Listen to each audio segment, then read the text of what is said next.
Innal hamdalillah nahmaduhu wa nasta'inuhu wa nastaghfiruhu wa na'udzu billahi min shururi anfusina wa min sayyiati a'malina. May yahdihillahu fala mudilla lahu wa may yudlil fala hadiya lahu. Asyhadu an la ilaha illallah wahdahu la syarika lahu wa asyhadu anna Muhammadan 'abduhu wa rasuluhu la nabiyya ba'da. Amma ba'du. Assalamualaikum warahmatullahi wabarakatuh. Mari kita lanjutkan pembahasan di kitab Mukhtasar Minhajul Qasidin dengan bersama membaca Al-Basmalah. Bismillahirrahmanirrahim. Allahumma aftah alaina futuhal arifin wa alimna ma yanfa'una fid dunya wal akhirah. Allahumma rzuqna al-ikhlasa fil qawli wal amal. Amin ya rabbal alamin. Baik. Pada hari ini insyaallah masuk ke pembahasan fasal fi zikri an-nawafil, tentang salat sunnah.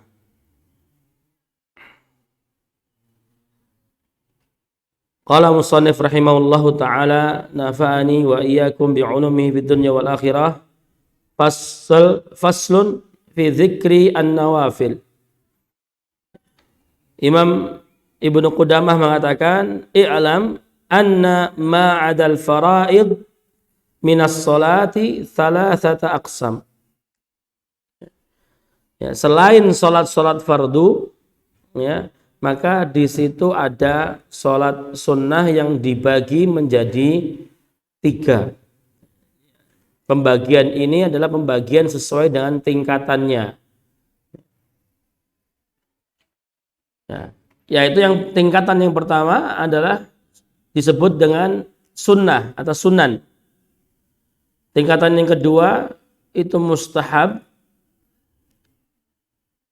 Tingkatan yang ketiga tatawu'ad. Ya.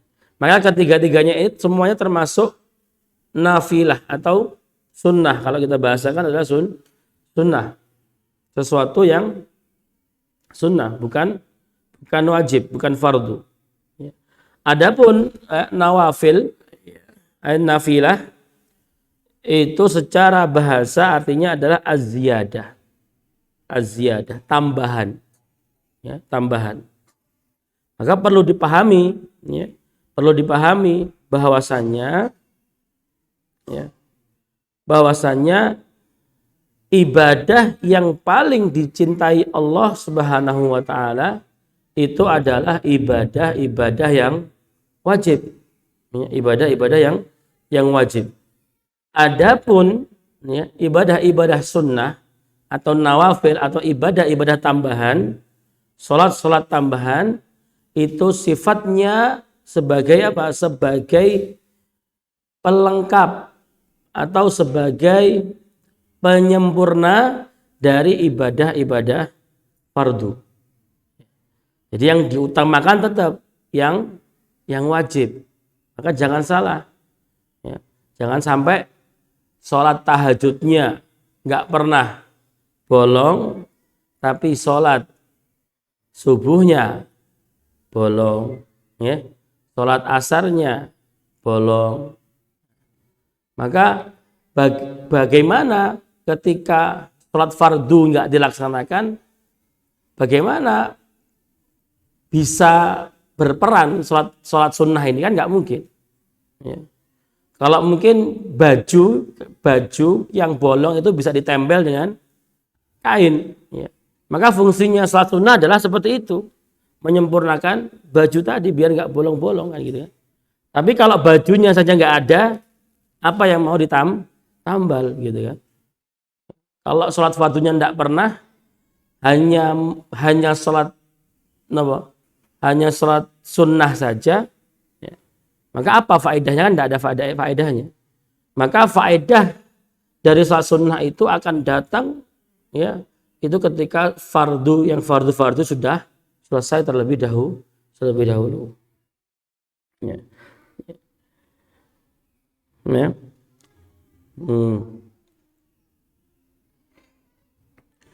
Wa anna afdhala tatawu'atil badan as-shalah. Ya. Wa anna afdhala tatawu'atil badan as-shalah. Dan, ya, ibadah badaniyah, yang sunnah, yang paling Allah cintai, yang paling Allah senang adalah sholat. Ya, sholat. Baik, kita jelaskan satu persatu. Apa itu sholat yang dikatakan sunnah? Maksudnya sunnah di sini adalah disebutkan oleh Ibnu Qudamah, manukila an Rasulillah sallallahu alaihi wasallam,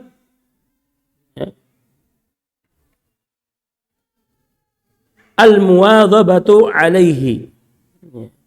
Salat sunnah yang ada di dalam hadis Rasulullah sallallahu alaihi wasallam dan Rasul itu melakukannya, merutinkannya.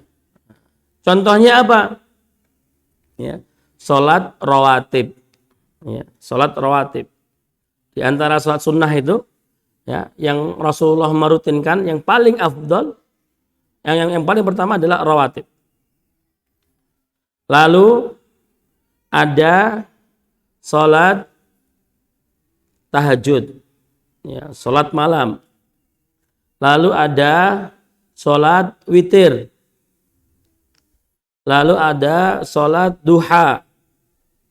Lalu ada salat isyraq. Ada salat isyraq. Yang paling utama dari salat sunnah ini yaitu salat rawatib.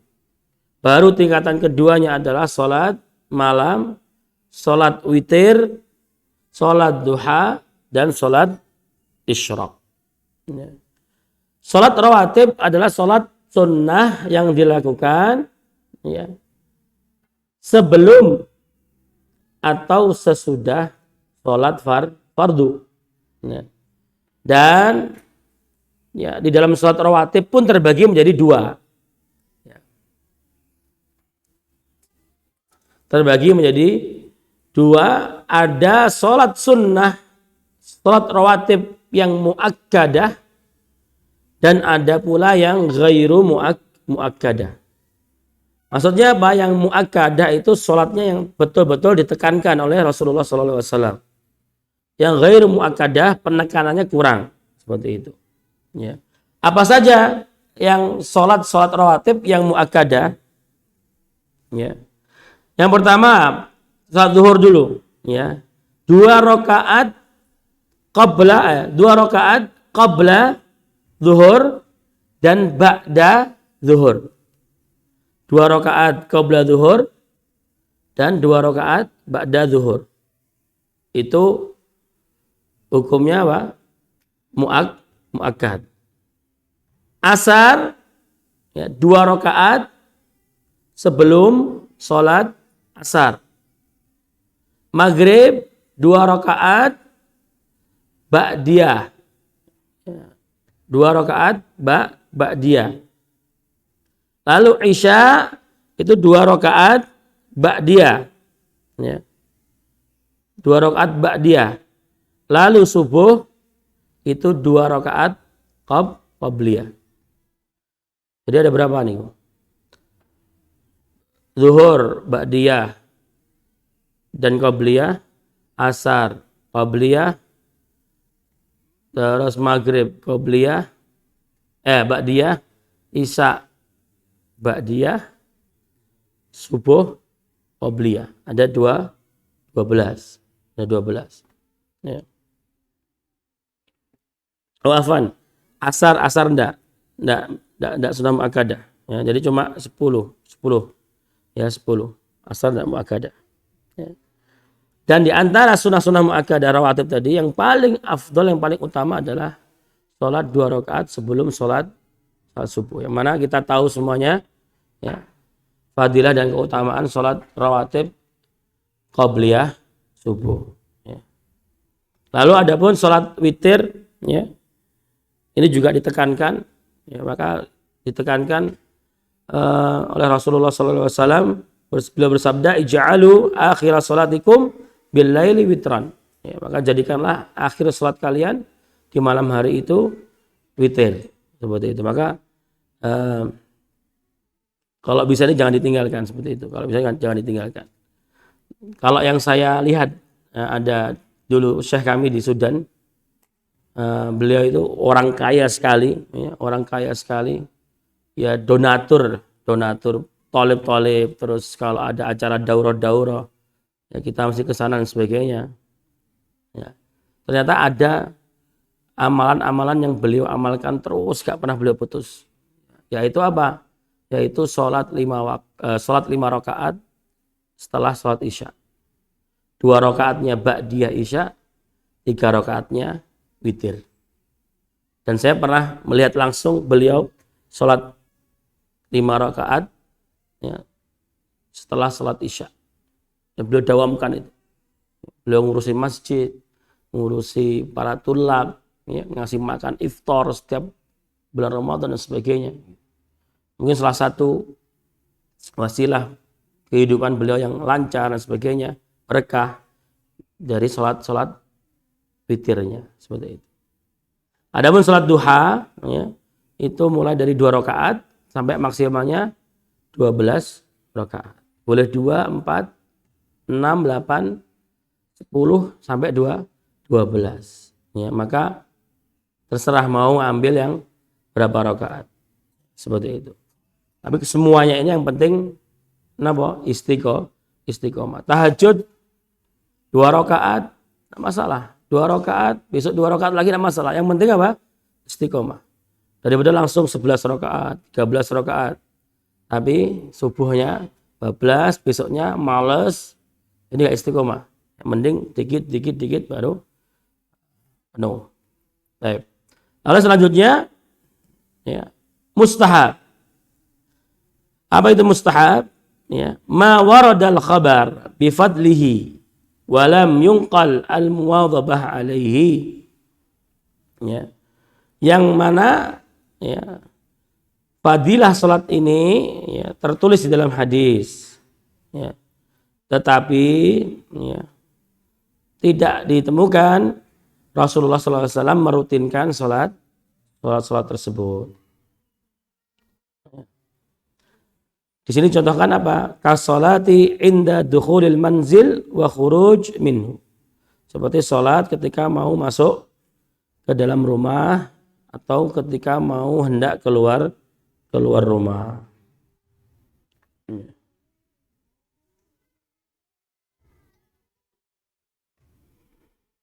Jadi dituliskan di sini, idza dakhala ahadukum baitahu fala yajlis hatta yarka' rak'ataini.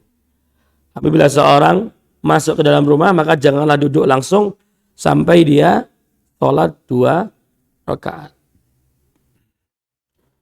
Sedangkan yang tatawwu, di sini disebutkan ma wara'a dzalika mimma lam yarid bihi khabar lakinnal 'abd yatatawwa bi fi'lihi. Salat yang tidak ada di dalam hadis, tetapi ya, mereka ahli ibadah melakukan salat tersebut ya, taqarruban ilallah. Nah, ini yang ketiga ini wallahu alam ya, bagaimana tidak ada tuntunannya dalam hadis, tetapi bisa dijadikan sandaran dalam beribadah, kan tidak bisa, kan al aslu fil ibadah haram ya, sampai memang betul-betul ada perintah untuk melaksanakan ibadah ya. Yang ketiga ini fihi ini apa, perlu di ini lagi seperti itu ya. Contohnya juga tadi yang mustahab tadi, contohnya apa? Salat tasbih ya, salat tasbih ya, salat tasbih. Di sini pun dijelaskan tata cara salat tasbih ya. Salat tasbih sendiri di antara para ulama terjadi perbedaan pendapat. Ada yang mengatakan tidak ada dasarnya ya, atau hadisnya dhaif. Ada yang mengatakan hadisnya hasan. Di antaranya mengatakan hadisnya hasan adalah Syekh Albani. Ya, Syekh Albani. Ya. Maka salat tasbih ini kalau tidak bisa melaksanakan satu hari setiap hari, maka paling tidak 1 minggu sekali. Kalau tidak bisa 1 bulan sekali, kalau tidak bisa 1 tahun sekali, kalau tidak bisa seumur hidup sekali. Karena tata caranya ini beda gitu. Tata caranya beda, doanya juga beda. Ada yang pernah melakukan sholat tasbih mungkin di sini? Sudah ya? Ada yang pernah ya? Dulu saya kapan ya? SMP dulu saya sholat tasbih. Udah ya, seumur hidup sekali itu kan. Ya, seperti itu. Baik, itu sholat nawafil. Faslun ya, faslun. Wala yatatawwa fi awqatin nahi bi salatin la sababa laha ka salat tasbih. Ya. Li'anna nahyu muakkadun fiha anis shalah. Baik, pasal selanjutnya membahas tentang ya, larangan-larangan melakukan sholat sunnah di waktu-waktu tertentu. Jadi ada waktu-waktu di mana kita dilarang untuk melakukan sholat sunnah. Ya. Yang pertama, waktunya adalah setelah sholat subuh. Ya, setelah sholat subuh. Lalu ketika matahari terbit, yang kedua. Yang ketiga, ketika matahari tepat di atas kepala atau istilahnya indal istiwa, ya, sampai matahari tergelincir. Yang keempat, setelah sholat asar. Yang kelima,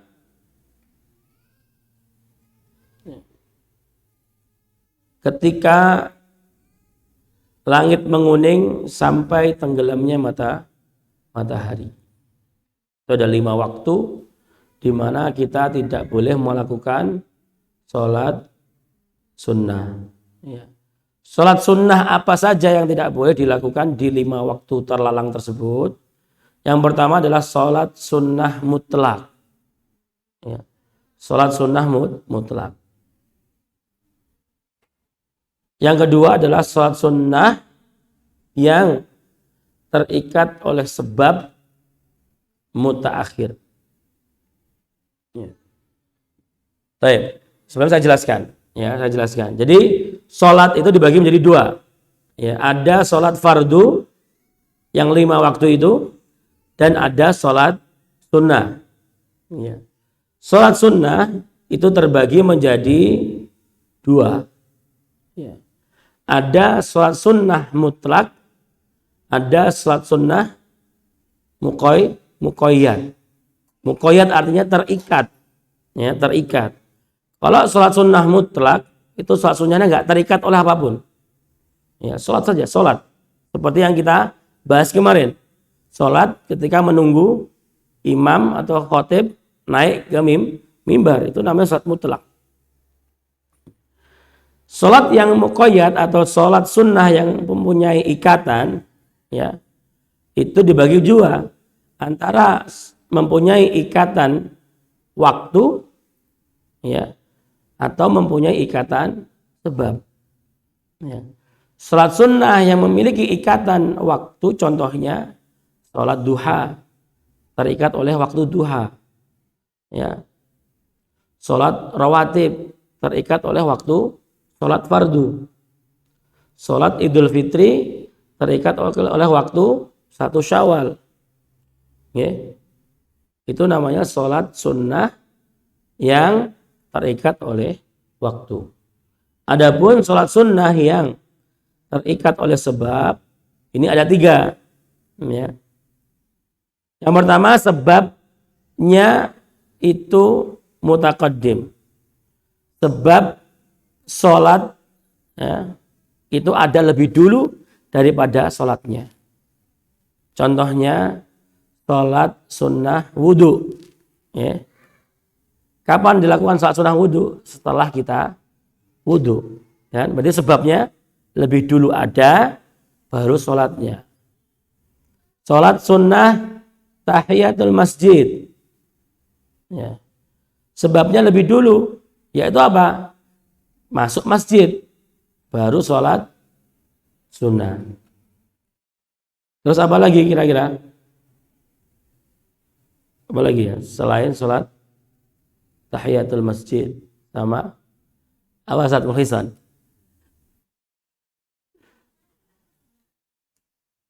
Ya. Pokoknya yang sebabnya di depan, ya. Makanya sholat taubat, ya. Sholat taubat itu taubat dulu, sholat dulu, ya. Itu kan diawali dengan apa? Diawali dengan maksiat dulu kan, baru dia sholat taubat, atau sholat dulu baru maksiat, tidak mungkin. Ya. Nah, jadi itu namanya sholat sunnah yang terikat oleh sebab, yang sebabnya ada di depan. Yang kedua, sholat sunnah yang terikat dengan sebab, sebabnya ada bersamaan dengan sholatnya.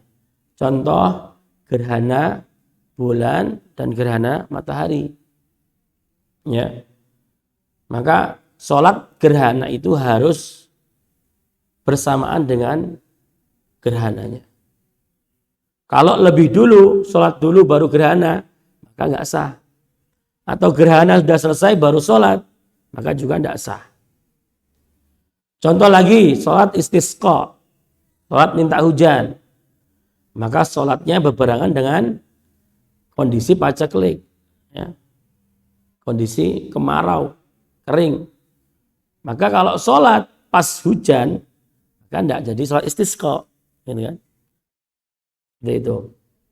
Nah, adapun sholat yang terikat dengan sebab, yang mana sebabnya ada di akhir, dalam artian sholat dulu baru ada sebabnya. Sholat dulu baru ada sebabnya. Contohnya apa? Nah, sholat, udah selesai habis. Sholat sunnah ihram, ya. Sholat sunnah ihram itu sholat sunnah dulu baru, ya, baru niat ihram. Atau sholat istikharah, ya. Sholat dulu baru berdoa, ya. Beristikharah. Nah, baik. Dari macam-macam sholat sunnah tadi yang tidak boleh dilakukan di 5 waktu yang terlarang itu hanya 2 tadi. Sholat yang mutlak dan sholat yang sebabnya ada di akhir. Nah, maka misalkan panjenengan habis sholat asar, ya, lalu keluar beli sesuatu, masuk lagi ke masjid, maka boleh sholat tahiyatul masjid. Kenapa? Karena sebabnya ada di depan. Seperti itu. Ngerti ya? Contohnya ngerti. Ya. Tetapi sholat waktu-waktu yang dilarang ini tidak ada kita temui di Makkah al-Mukarramah. Di kota Makkah kita boleh sholat kapanpun, tidak ada waktu terlarang. Dan khusus di hari Jumat ini, ya, khusus di hari Jumat, ya, boleh kita melakukan sholat sunnah ketika istiwa, ketika matahari di atas kepala. Ya. Karena kita orang yang sudah datang ke masjid duluan, maka disunahkan untuk apa? Sholat intidhar khatib, atau sholat mutlak tadi. Kan sholat 2 rakaat. Dan kemungkinan sholat dia nanti akan bertepatan dengan matahari ketika posisinya di atas. Ya. Dan itu dimaafkan, tidak apa-apa. Diperbolehkan khusus, ya, di hari Jumat untuk istiwanya saja, siang hari. Maka selainnya tidak boleh. Gitu ya. Baik. Maka di sini dijelaskan, ya, apa alasan kok ada waktu-waktu terlarang dalam melakukan sholat sunnah. Apa rahasianya?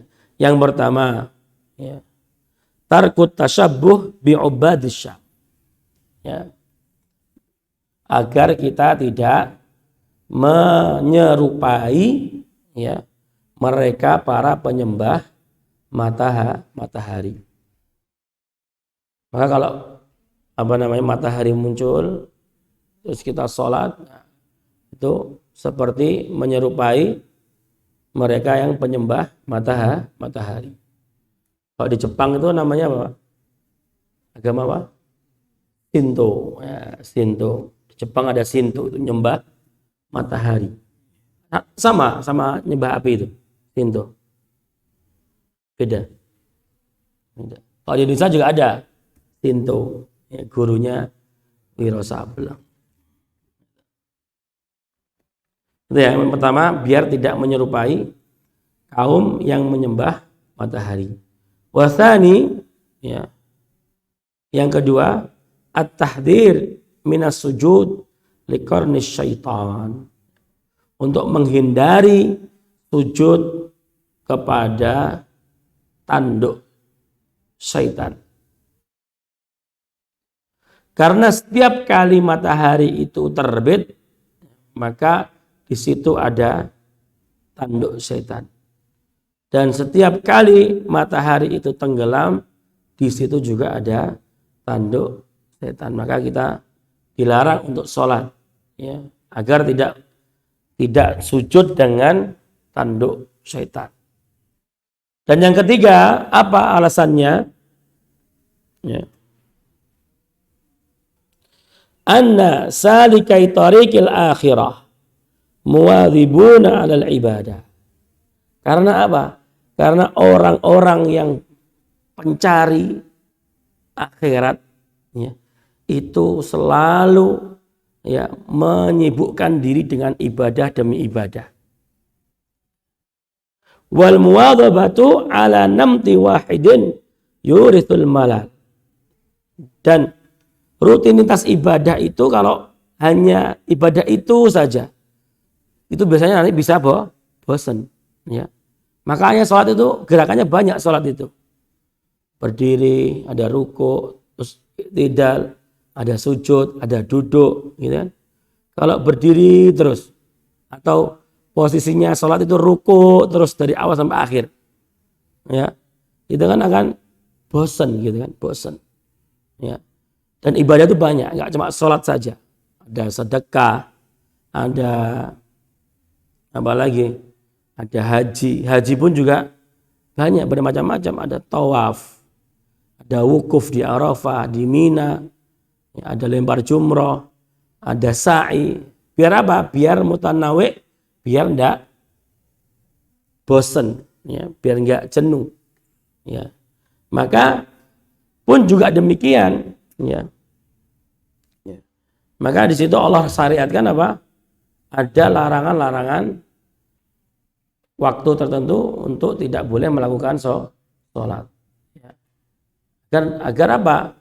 Ya, selain agar tidak jenuh tadi, ya, karena orang-orang yang pencari akhirat itu yang selalu beribadah, ketika ada larangan, ya,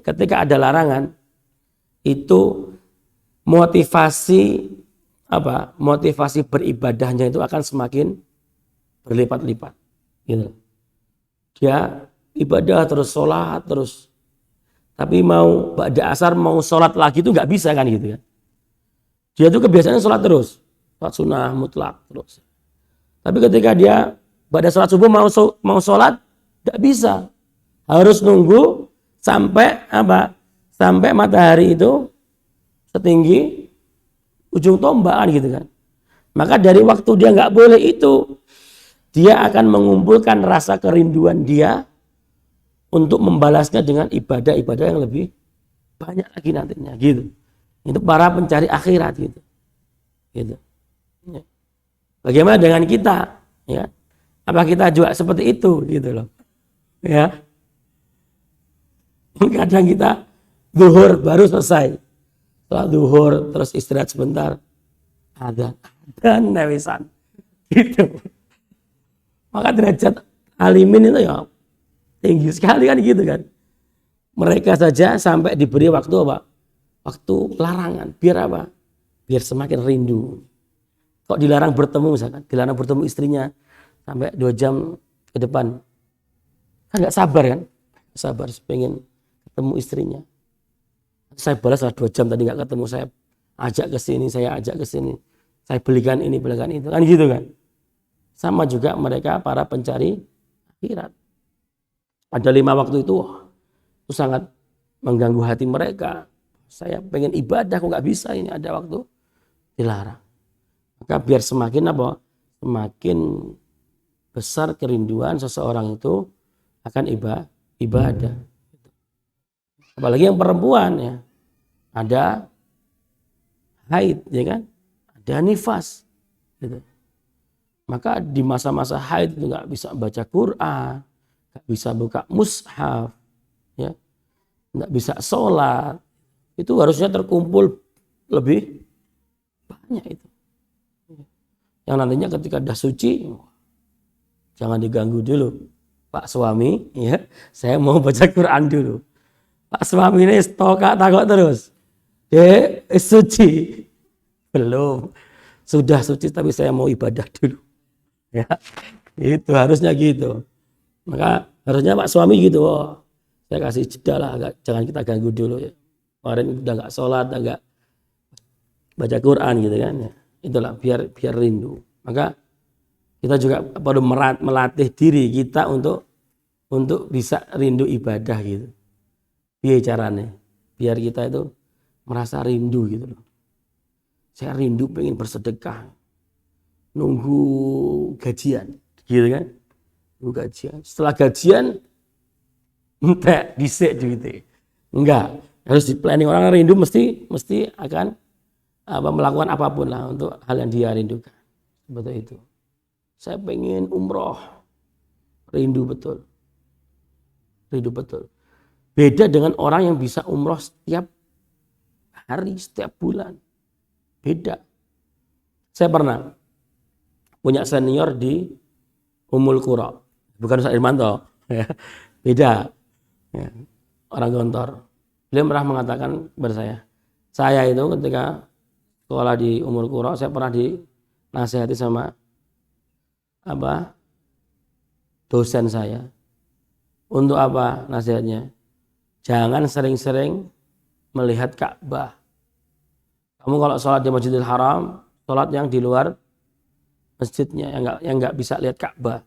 Kenapa? Kalau semakin sering kamu lihat Ka'bah, nanti rindu antum nggak bisa lagi ada gitu. Nggak bisa nangis lagi antum melihat Ka'bah. Gitu katanya. Memang betul kan, seperti itu rasanya. Kalau orang bisa umroh terus, setiap bulan, setiap minggu, umroh setiap minggu, mungkin beda, rasa kerinduannya itu beda. Ya. Saya kemarin baru ini sebelum puasanya bulan Sya'ban. Ya, Sya'ban kemarin.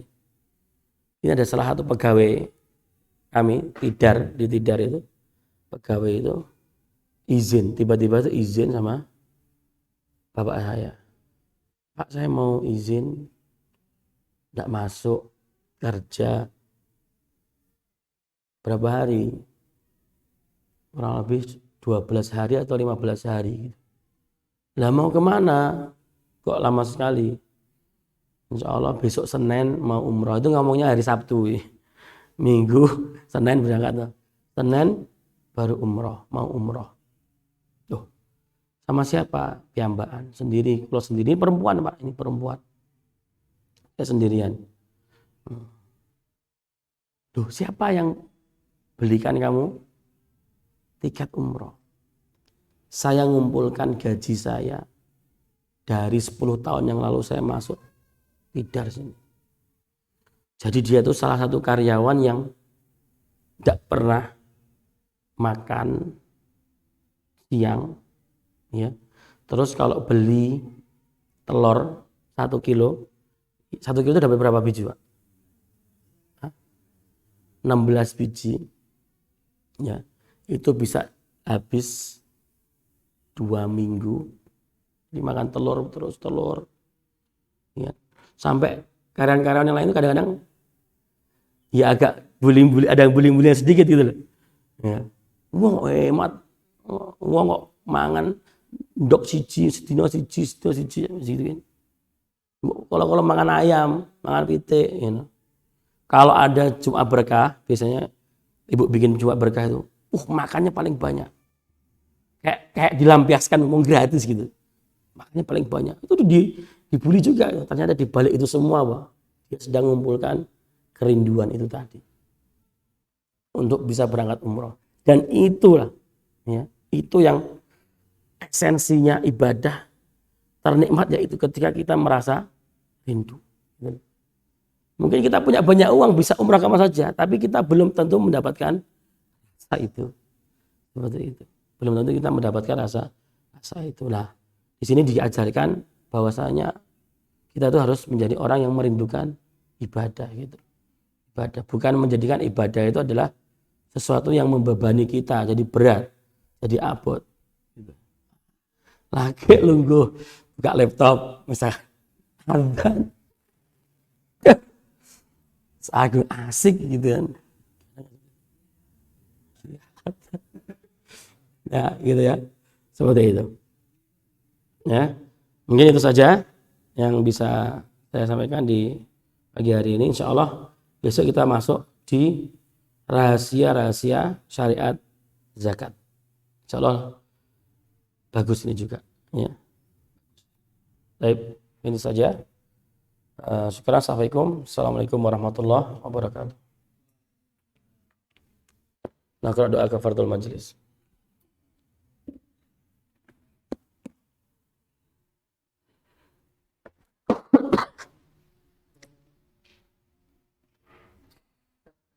Oh, mau. Masalah saat wajar, jadi kan disebutkan ada waktu yang dilarang, itu saat matahari terbit.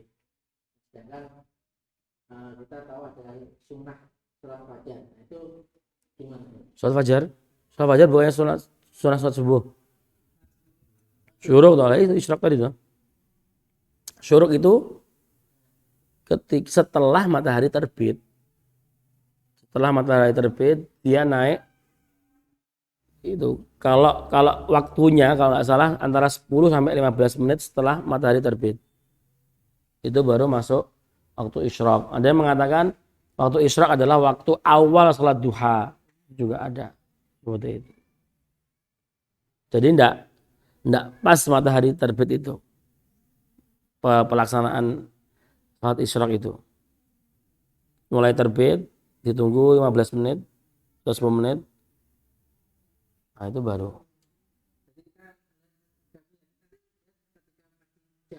Suruhnya jam 5:30 berarti kita sholat mulai 5:40 gitu. Nggih, itu bisa. Atau waktu isyraq ini sudah dihitung 15 menit setelah ini. Nah, ya lebih amannya ya ditunggu aja 10 menit baru sholat isyraq. Seperti itu. Ada yang bertanya lagi?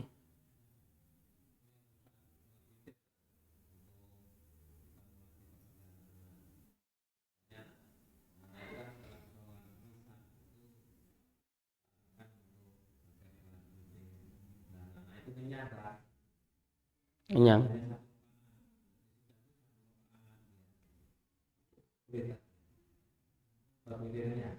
Sholat witirnya. Dia boleh. Boleh sholat witir 1 rakaat. Ampun ya. Apa lagi? Ya. Apa?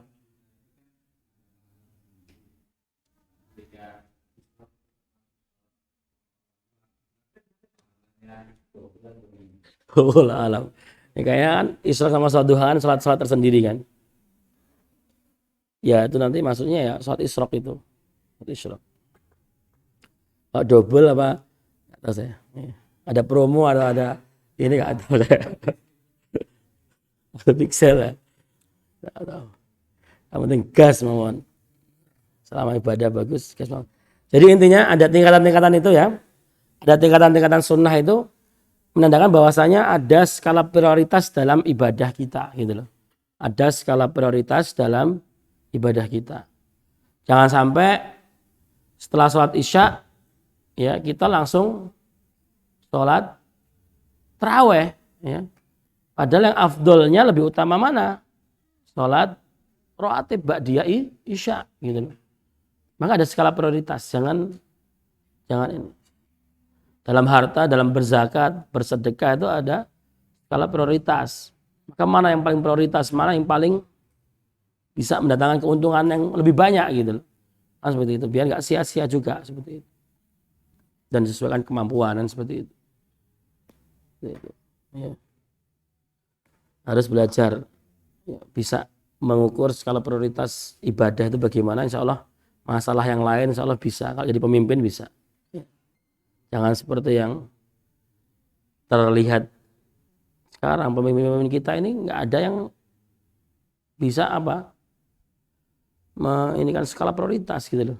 Untuk rakyat mana yang didahulukan, untuk yang apa gitu kan. Kayak contohnya ada kan kemarin berita pengadaan apa itu selambu atau apa sampai miliaran gitu kan.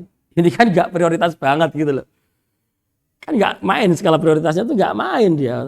Gimana kan gitu. Nah, terus kemarin ada yang apa itu? Ini nggak nyambung kan? Kayak kemarin ada yang wali kota atau apa bagi-bagi motor NMAX sampai habis anggaran 9 miliar itu kan nggak prioritas sekali. 9 miliar prioritas buat yang lain kan bisa toh gitu. Kepala desa sudah punya bayaran, bisa beli motor, bisa kredit motor sendiri. Dadak DKI motor dinas, gitu. Gitu kan kita perlu itu kan. Seorang pemimpin kan perlu itu. Dan dalam kita beragama, beribadah pun ada skala prioritas itu juga. Gitu. Ada yang fardu, ada yang sunnah. Ya, sunnah ada yang muakkad, ada yang ghairu muakkad itu kan. Mana yang diprioritaskan gitu loh.